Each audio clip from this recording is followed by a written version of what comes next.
Xia Wujing, the scapegoat for the Jade Emperor. The 15th, 16th, and 17th trials of the 81 Calamities. Protagonist Xia Wujing, also called Xuanzang or Xia Monk. Weapon, demon-subduing staff. Characteristics, honest, quiet. Weaknesses, honest, quiet. Xia Wujing was a personal guard to the Jade Emperor, always by his side wherever he went.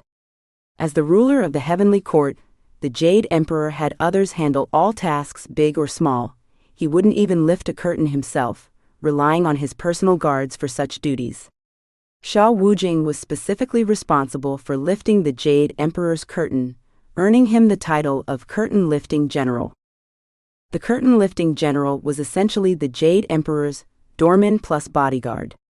Despite the modest title, the great immortals of the heavenly court dared not underestimate him. His position might not have been high, but he was trusted by the Jade Emperor.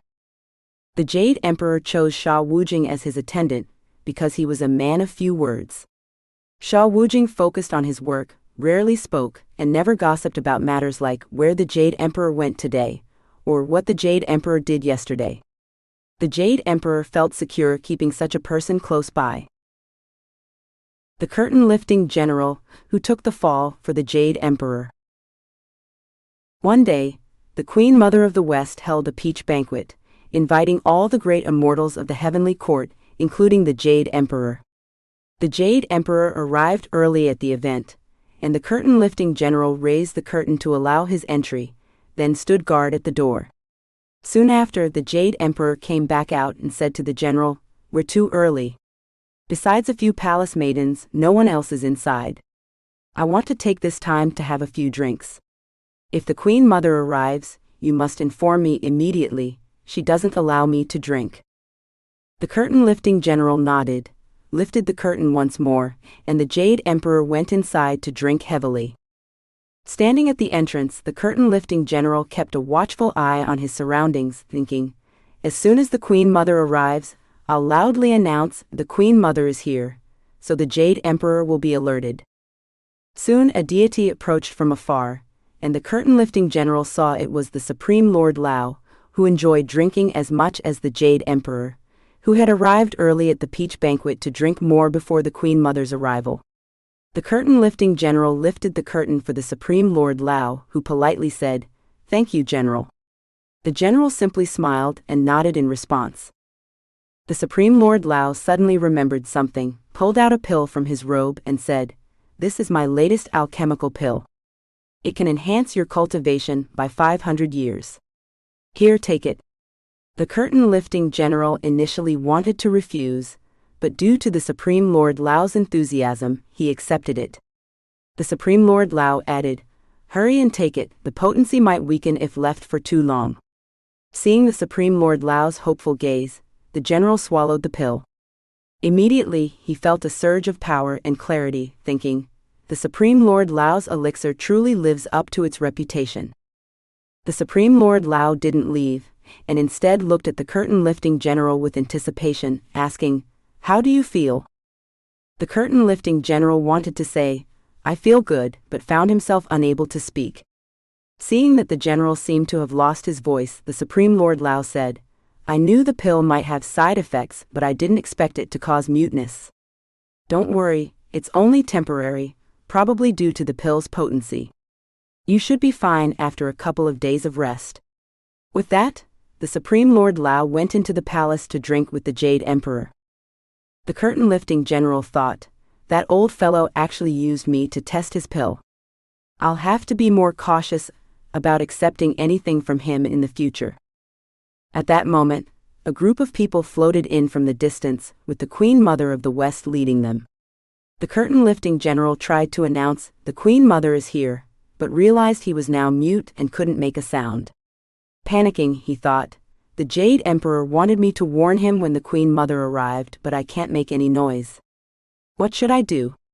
In his desperation, he saw a glass lamp nearby, a treasured item of the heavenly court that the Queen Mother especially liked. Ignoring everything, he pushed the glass lamp to the ground. With a crash, the precious glass lamp shattered into pieces. At that moment, the Queen Mother of the West arrived at the door and seeing the curtain-lifting general break the lamp, was furious. She said, "Curtain-lifting general, what do you mean by this? Knowing that I cherish this glass lamp, you deliberately broke it in front of me. Are you trying to provoke me?" The curtain-lifting general tried to explain, but couldn't speak. At that moment, the Jade Emperor and the Supreme Lord Lao, hearing the commotion, came out of the palace. The Jade Emperor asked, "What's going on?" The Queen Mother of the West, still fuming, said, "He broke the precious glass lamp. He must be severely punished." The Jade Emperor asked the curtain-lifting general, "Why did you do this? Quickly explain yourself to the Queen Mother." But the curtain-lifting general remained silent, unable to speak. The Supreme Lord Lao quickly interjected, "The curtain-lifting general recently took one of my alchemical pills, which has temporarily caused him to lose his voice. Please, Your Majesty, forgive him." The Queen Mother of the West's eyes flickered as she said, "He can't speak, so he must have broken the glass lamp to send a message to the Supreme Lord Lao and the Jade Emperor. You two must be secretly drinking, right?" The Jade Emperor quickly denied, "We haven't been drinking. The curtain-lifting general accidentally broke the glass lamp. It's not related to sending any messages." He then signaled urgently to the curtain-lifting general. With no other option, the curtain-lifting general nodded in agreement, indicating that it was indeed his mistake, and had nothing to do with the Jade Emperor. The Queen Mother of the West sneered and said, "Curtain-lifting general, since you're taking all the blame on yourself, don't blame me for being heartless. Guards, banish the curtain-lifting general to the mortal realm, and have him be struck 100 times with a flying sword every 7 days." Thus, the curtain-lifting general was exiled from the heavenly court to the human world. The underwater overlord, Wujing. After being banished to the mortal realm, the curtain-lifting general took refuge in the flowing sand river, located in present-day Linz County, Zhangye City, Gansu Province. During the Tang Dynasty, this river was part of the Tubo Kingdom.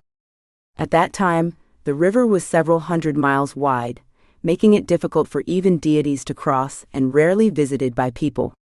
To avoid the heavenly court's flying swords, the curtain-lifting general spent his days hiding at the bottom of the river. Prolonged exposure to the dark, lightless environment caused his appearance to change. His skin turned a grayish-blue, his hair became red, and his eyes glowed with a blood-red light, giving him a truly monstrous look. One day, while the curtain-lifting general was hiding at the riverbed, Guanyin Bodhisattva found him and told him that to escape his miserable fate, he would need to wait until the pilgrim passed through this area. He would then need to become the pilgrim's disciple and wholeheartedly assist him in his journey to the west. With no reason to refuse, he agreed. Guanyin also gave him a Dharma name, Wujing.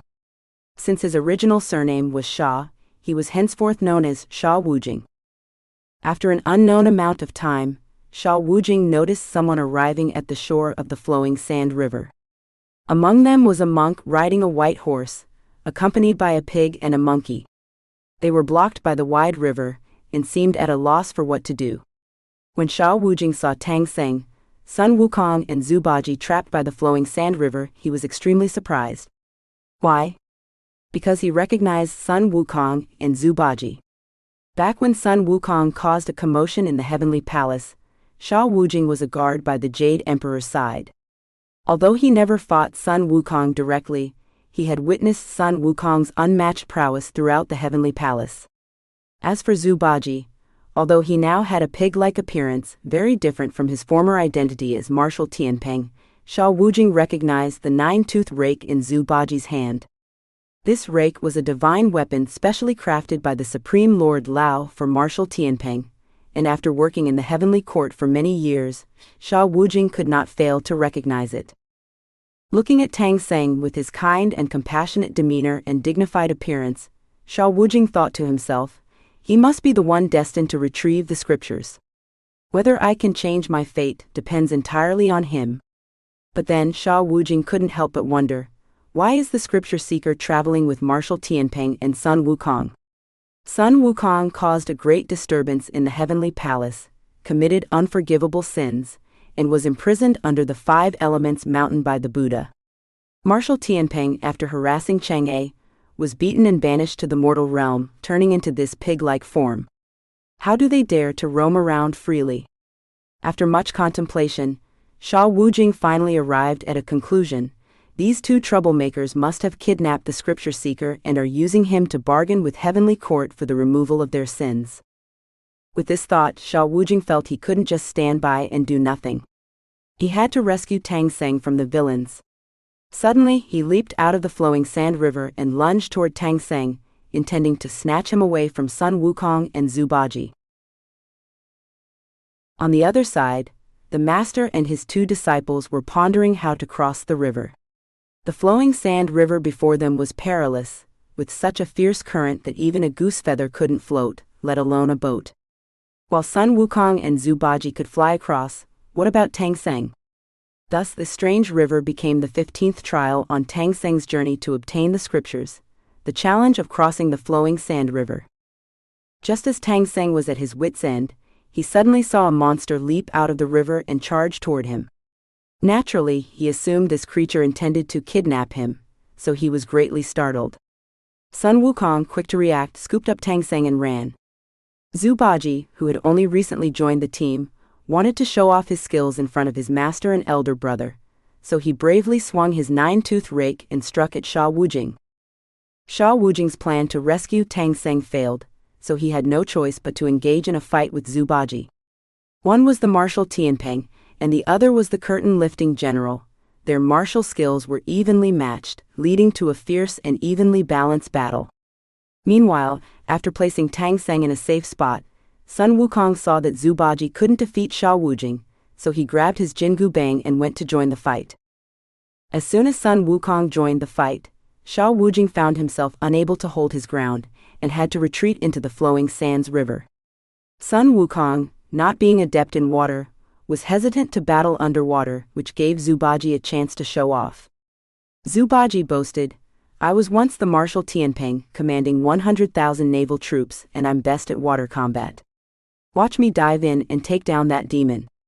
My 9-toothed rake will leave 9 gaping holes in him, and even if he doesn't die, he'll be done in by tetanus." Sun Wukong said, "Stop talking and just go if you're going." Zhu Baji plunged into the water to fight with Wujing. Over the years, Wujing had honed extraordinary underwater skills from living beneath the river. Although Zhu Baji was skilled in aquatic combat, he still couldn't gain the upper hand.